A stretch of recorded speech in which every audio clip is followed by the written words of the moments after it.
Magsalad na nato sa lettuce, carrots at pipino, then apple, mango, char na kalamansi. So, inuna ko na po-slice na itong carrot dahil isa ito sa pinakamahirapan ako mag-slice. Sunod ay apple at tinanggalan ko na din ito ng buto at aking slice into tawag nito?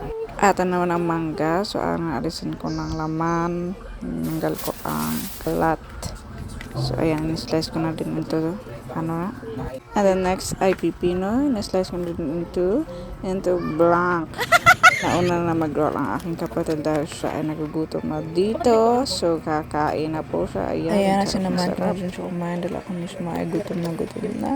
May iba yung pagkakadon ko dun talagang nanggigigil akong kainin. Kita niyo naman sa aking mukha. Naks. Kaya nga, sabay lang. Pala, ang ginawa kong palaman dyan ay mackerel sardines. Try nyo guys. Sobrang sarap.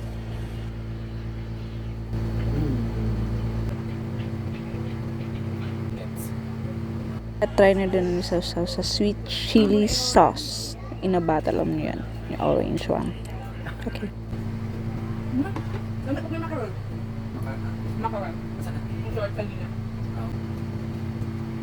Ewan ko pero sarap na sarap talaga ako din sa sweet chili sauce. Perfect. Yun.